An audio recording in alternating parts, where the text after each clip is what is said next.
Hey, John. Hey, Eric, how you doing tonight? Oh, I'm a little tired, actually. Well, you're That's an hour not ahead. You're living in the abnormal. future. I It's good to I live in the am future. I am living in the future, at least for for some people. Yeah. No, Yeah. travel this week.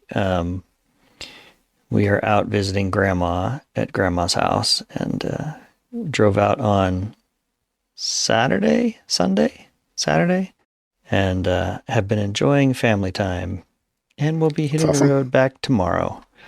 So, Eat some French fries in Boise for me. at the Boise Fry Company. I still have not been. So you've made like 42 trips At through least. there since then.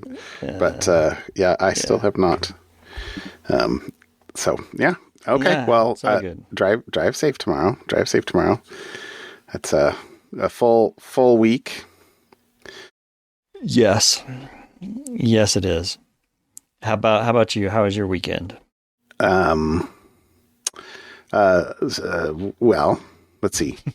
First thing, so mostly a repairing kind of weekend. I feel like it's always. I feel like just working hard to keep the head above water or the nose above water. Although Mm-hmm. my parents did mail our Alaska carrots, and they got here tonight, so we had carrots with dinner tonight, and they were very good. They were very good. Do you broil them, boil them, bake them? How do you do carrots? Eat them uh, raw? raw. Just straight up raw carrots. Okay. Raw. Raw carrots are best. I wholeheartedly agree. My Yeah. wife enjoys cooked carrots With a little and honey and butter. brown sugar, and I do Yeah. not. Yeah. So, Our family, I like cooked carrots so long as they're not like total mush. But I am the only one in the family that can stand them. Carrots in our house almost always get eaten raw. With roasts, there are sometimes like big chunks of carrots that fair. get in. Roasting To, carrots in roasts are acceptable. Carrots in yellow curry, Thai yellow curry, I also don't mind. oh, interesting. But just I have never once made Thai curry yellow at curry home. is very yummy. I like red. I like red curry. Okay. Anyway, it's okay. You can like yellow. I have had yellow. Yellow is good too. Okay. All right. So that was the first thing. That was Right. the smallest You of got the things. carrots. Okay. The second of the things is that remember the radiator broke last week, Uh-huh. and so Has it been repaired? yes, asterisk. I was gonna say the delay there was too The delay long. helps. So yes, seems to be fine, not leaking. Okay. But when you're supposed to let the car run and warm up and to burp the radiator or burp the whatever. Okay. And you might actually know. It's like the temperature gauge was running a little on the hot side. Seemingly. I don't know what it normally runs at. So, I don't but normally recall. I'm used to like the temperature gauge being at like 40%. And this was more like 50, 55. I feel like that's something I would have noticed if it was abnormal, Yeah. but I couldn't tell you. But I will tell you, Mm-hmm. this is also the asterisk, is because I noticed something that I have not gone in and fixed yet. But I'm going to fix it before I do any driving of it. Okay. I noticed that for the top hose, because while we had it out, we replaced the hoses too. I noticed for the top Right. hose, it kind of has a twist in it. Like how it was connected to the engine block wasn't lined up. So it might be impeding the water flow a little bit. I mean, it shouldn't be by much, Right. but enough that I noticed it. And I was Go like, from 40% to 50%. maybe, I don't know. But like, why would you take a risk? So Yeah, the problem exactly. is that I noticed it after I turned it off and the car was still hot. And in order to get into it, you have to take the battery out, blah, blah, blah, blah, blah. Uh-huh. So yes, asterisk. Okay. Okay. And it took a lot. Like I'm really slow. And my son helped. So Deliberate. we did it together. Deliberate. Cautious. Deliberate. No, I'll say unskilled. No, just slow. Yeah. Okay. I mean, I tried. I'm sure I have friends, you have friends that they'd be like, oh, this is what you do. It's done in an hour. Yep. And no, it was like 4.5 hours for us to like, but of course, I mean, we're watching the YouTube video and it's like, no, it's supposed to come out like that side doesn't come out. And that engine compartment is very tight. It's not like the 1960s cars that like you could like kind of sit in there and like have plenty of room. So anyway, store luggage in there. Yeah. So, but it runs. Okay. Great. Good. When we run it for real, is it going to break? I don't know. That's anyway. But and then the other thing, like I don't even think I'd mentioned this, but my tractor hasn't been starting, and so I've been jump starting it. It wouldn't even jump start the other day, and so the other thing I had to do this weekend was new starter for the tractor. No, watch YouTube, figure out how to get into the battery, because of course I'm like, how in the world are you supposed to get that battery out? Well, you have to take the whole headlight blah blah blah assembly off, and according to the YouTubes, out through a headlight. It's hard to get a battery through a syringe. So, yeah. You have to take the whole front of the tractor off, which is it's not that bad. I mean, it was it was like, oh, okay, these wing nuts and this electrical connections, and then the whole thing kind of lifts off. And it wasn't bad. Okay. It was way easier and faster than the radiator replacement. But okay. I carry the battery into O'Reilly, and they're like, "What's the model year?" I'm like, I don't know, but it's a tractor. And they're like, oh. What I wound up having to Google it to tell them I need a Type 24. And then he goes to the thing, and I'm like, no, that's a 24R. I'm like, I like whatever a 24R is, but I'm like, the red's on the wrong side. I'm betting R stands for reverse. and so no, anyway, I don't know. It works. It starts. Okay. Good. So I was repairman John this weekend, and then nice. Yeah, I got a bit of time, but I've got so many things I need to do, and I'm not getting them done because I'm getting all this other stuff done. So, and I have sorry, this is all John intro. I have a sad news on the Eufy printer. Oh, you did text me that note. I texted you, but the Kickstarter sent a mea culpa. We messed up, and our cleaning vat was being manufactured with a injection molding machine that had a plus or minus 3% of the material injected into it, which meant that there were holes in the cleaning vats in 10% or more or something like that of the cleaning vats were failing. When they were doing their testing. And so they basically said, we have to have those remanufactured with a new high performance screw injection molding thing that has plus or minus 0.1% instead of 3%. And we will ship them December to January the 2nd or something like that. So basically a 3-month delay. Yeah. They, in their text, they're like, this is going to result in a month delay. I'm like, okay, September to October, right? No. somehow by the end of the notice, they took the last end their end date from their other window as the starting of the 1 month. I couldn't figure out how the math worked. I could not figure out how that math worked. Okay. So evidently, maybe fingers crossed, I'll get a Christmas present instead of a Labor Day present. I don't know. Well, anyway, it's not here. So. Oh, sorry. Bummer. Sorry. Yeah. I was looking forward to it probably as much as you were, or almost. I was getting really excited. I've got some boxes of crap like sitting here in my office. The stuff I wanted to like print on and looking at other stuff on Amazon. I was getting like a laser engraver, like to do some stuff, and might as well just sit on my hands for another 3 months. Anyway, next year. Okay. Next year. All right. Or Christmas. I mean, if it comes before the Christmas holiday, when I take like 2 weeks off, that could be okay. Anyway, we'll see. It'll come on your last day of vacation. Sorry. Just thank you for your realism. Don't let your realism get in the way of my hopes and dreams. Yeah, my hopes and dreams. That's a good one. Yeah. So you're right. You're right. I would not take that bet. I'll tell you that. Anyway. All right. How about a security topic? All right. So this is an Interpol operation that Interpol sounds so formal.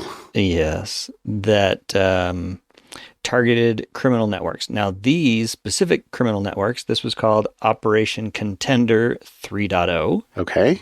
And these criminal operations were romance scams and sextortion. Oh, so well done, Interpol. These were cybercrime units across Africa. We're reporting a sharp rise in digital-enabled crimes such as sextortion and romance scams. And the romance scams, everyone has seen, both of these are probably started, not probably, I'm going to say are, started by the hi text message that you get, or the hey, this number was in my phone book. Who is this again? Those types of unsolicited, seemingly innocent, so not a spam, to start with. Not somebody saying, hey, sign up for my blog or whatever type things, or check out my cryptocurrency, but those seemingly innocent conversation starters are how these kind of romance scams kind of get started.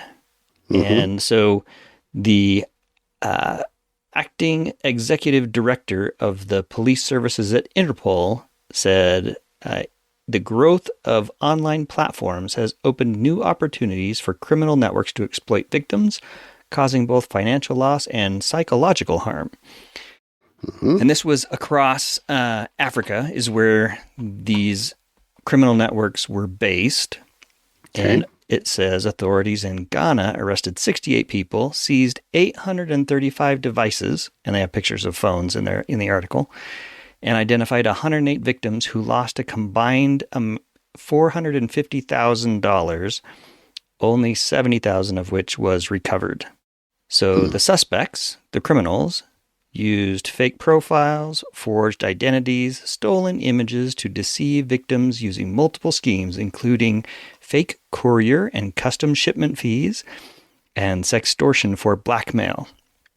And then there were several other countries across Africa where they arrested suspects, I should say, not criminals, but suspected criminals who defrauded victims of different amounts in different across different countries.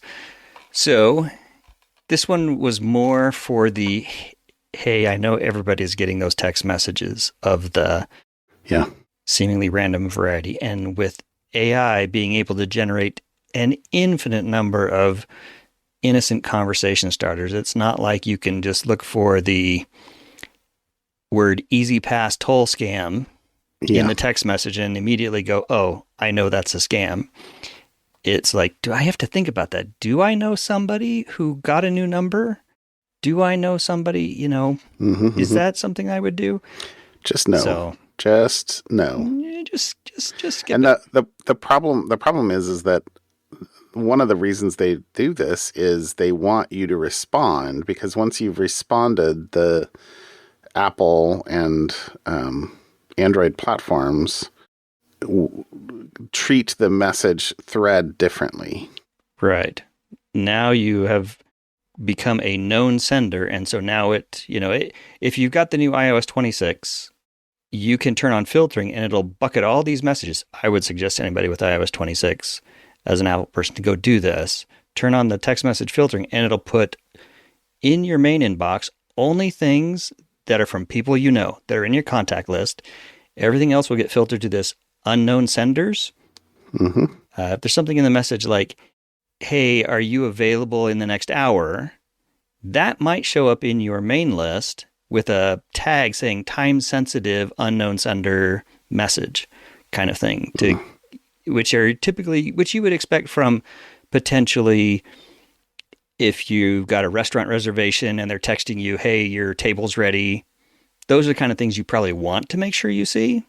So the platforms are doing a lot to try to assist in this, and it's just going to get worse. Yeah. So, and like, this is, phone calls used to be where you would get you would just get phone calls. And for the most part, people just stopped answering if they didn't recognize the phone number. Yep. So that has kind of shifted to text messages. But for example, just today, we're in the car, and my wife got a call from a phone number that she didn't recognize. And she's like, do I answer it? Like, do you expect a number from that? But it was in the area code of where we're currently at. Like, do you know someone? And she didn't answer it and hung up. And the same phone number immediately called again. Like, so she answered it, and it was a store that she had ordered some bread from, and she was going to have Grandma go pick it up, and Grandma forgot to go pick it up. And so they were calling her to say, hey, so your bread is still here. It was a legit call. So that's, the nature of this is sometimes they are legit calls or legit text messages. And how do you know when they're not? Once in a blue moon. Exactly. Assume they're not. And if it's really important, someone will find a different way to find you. Yeah. So anyways, that was my article. Well, good for Interpol. Yeah. Mm-hmm. Yours was the implication in there is that the victims were in the countries. It's hard. It doesn't actually say. No, it doesn't. But there's a lot of the stuff that crosses country lines for sure. Yeah. For example, one of the lines is Angola authorities arrested 8 people for allegedly scamming 28 domestic and international victims by social media. So it's a great thing about the internet. Location is planet Earth. For now. Unless you're on the International Space Station. Yeah. Okay. All right. So my topic, I think I sniped you on this one. I did like this one. That cybersecurity researchers have discovered what is being described as the first ever instance of a malicious MCP server in the wild. Mm-hmm. So this is a Postmark MCP. Evidently, the actual Postmark MCP library, which is available on GitHub, exposes a MCP server that lets users send emails, access templates, track campaigns using AI assistants, etc. They do not have an NPM package. And in fact, there's a statement from the company saying the NPM package was not official. A malicious actor created it and was impersonating them. We didn't develop, authorize, or have any involvement with the Postmark MCP NPM package. So the legitimate Postmark API service or API and services are secure, but they didn't publish an NPM package, and somebody else did, with literally one line of code changed, which is when processing emails to send the email BCC to himself. So anyone who downloaded and ran this NPM instance of the Postmark MCP server was exfiltrating a copy of every email that went through it to this developer. Yeah. Literally one line of code change. Nice. So the quote from the researcher or CTO at Koi Security said, since version 1016, it's been quietly copying every email to the developer's personal server. This is the world's first sighting of a real-world malicious MCP server. The attack surface for endpoint supply chain attacks is slowly becoming the enterprise's biggest attack surface. He removed it. The developer themselves removed it, it sounds like. Okay. As opposed to NPM removing it. but the same person who posted it has and maintains 31 other packages. Ooh. This doesn't list what they are, but that was one of the things that jumped out at me at the article of like, I'm sorry, what? I missed that one. What? It says that I think it means the actual NPM server had 1,600 and some downloads. So not like tens of thousands, but not like 4. It's like that's not a small amount. So here was the other quote that I appreciated. The Postmark MCP backdoor isn't sophisticated. It's embarrassingly simple, but it perfectly demonstrates how completely broken this whole setup is. One developer, one line of code, thousands upon thousands of stolen emails. Oof. So, yeah. Okay. And like I think the thing that's most broken, I mean, we've been harping on this or talking about this for years. Like, there's no chain of trust or reputation associated with the publishers of packages. So, the fact that somebody could clone a GitHub repo, a legitimate GitHub repo, make a single line of code change, and then publish to a different repository with the exact same legitimate package name. I mean, anyone who was like, what am I looking for? I'm looking for the Postmark NPM server, Postmark MCP server. Like, oh, look at that. NPM install Postmark MCP. Done. Anyway. Okay. It's the supply chain is real. Yeah. And yet people want to move fast, which means not writing all the code yourself, which means using open source libraries, which means either you got to who's going to qualify that? Like, unless it's by, sort of something that's hard to gain and easy to lose, aka like a reputation or something like that. Just some sort of trust for, hey, there has to be. But even though, like, a lot of those things, right? The credentials are stolen, and then they make a change and they post to the repository. It seems like we talked about one of those not too terribly long ago. So anyway, never a dull moment. That's one way to put it. And security is hard. Keeps me employed. I appreciate it. Yeah. All right. How about something fun tonight? All right. So today is October 1st. It is. And as I'm traveling, I was just kind of Googling around for what's something fun. And I stumbled across October 1st, 1982, Sony launched the very first CD player. I did not realize that was so early. I didn't realize it. Well, I'm trying to remember. I think CDs for me didn't really become the thing to get until college or like my senior year in high school. I was going to say late high school, late 80s. High school, maybe early college for me. And so, yeah, apparently they launched. I paid, I think, $250 or something like that for a portable CD player. Yeah, that skipped if you like jostled it too much. Yes, but it was portable ish. I mean, it was not big.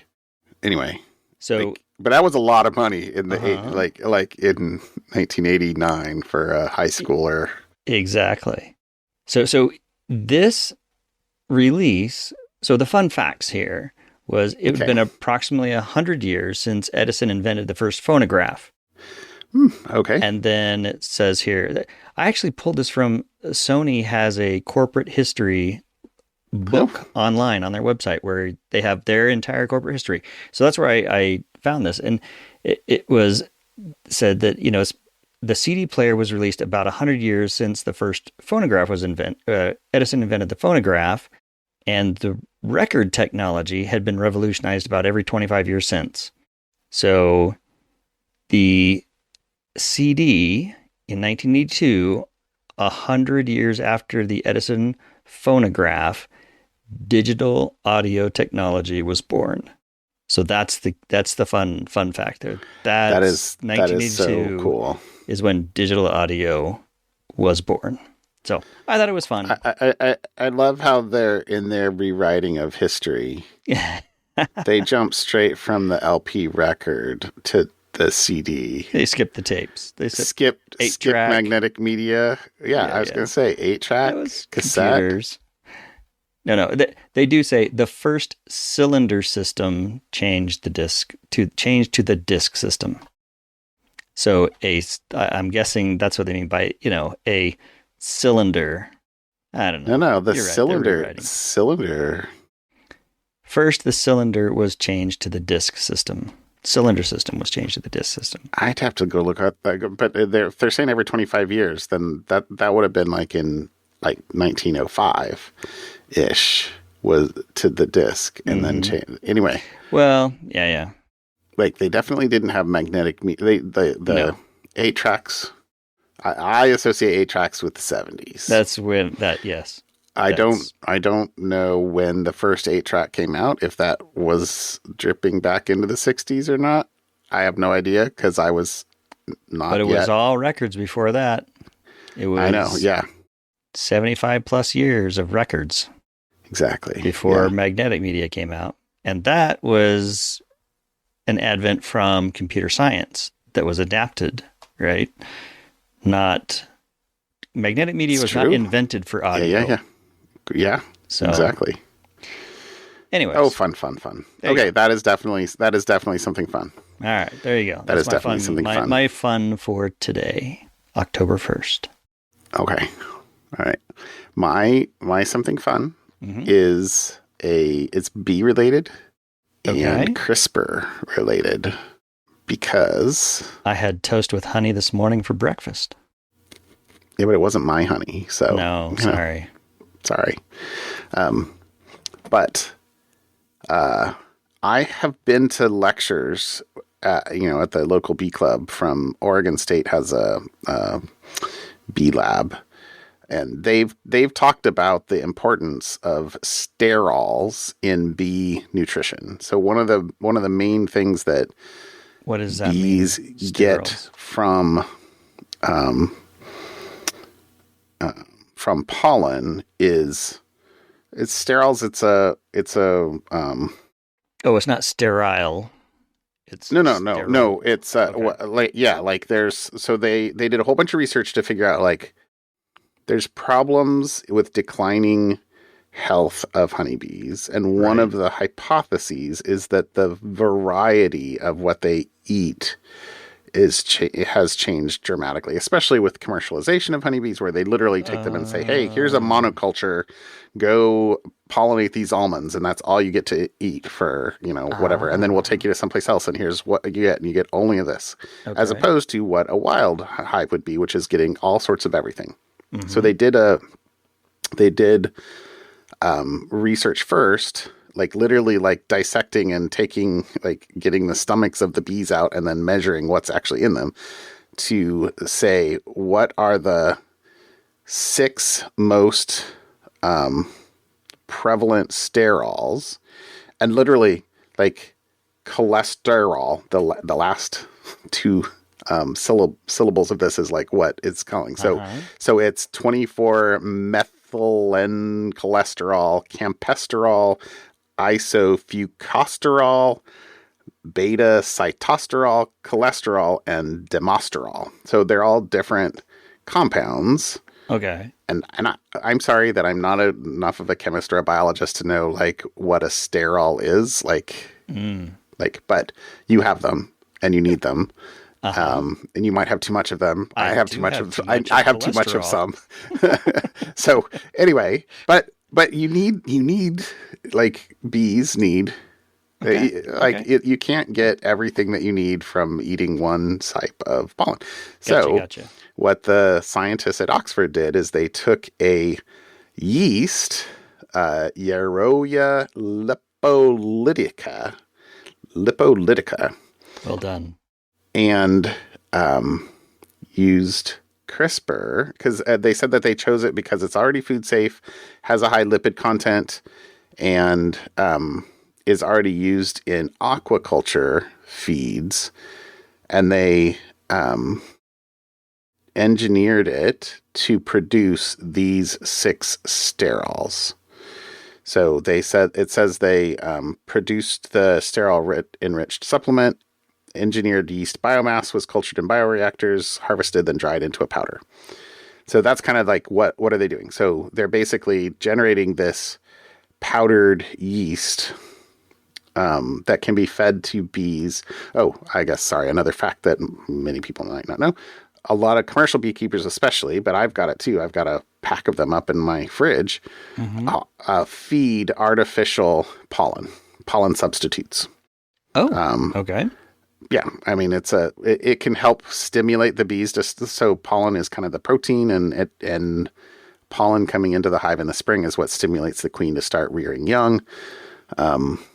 But for commercial bees where they've got hundreds of hives in a small area, they have to substitute even more. Like they have to really kind of feed the bees to get them to grow.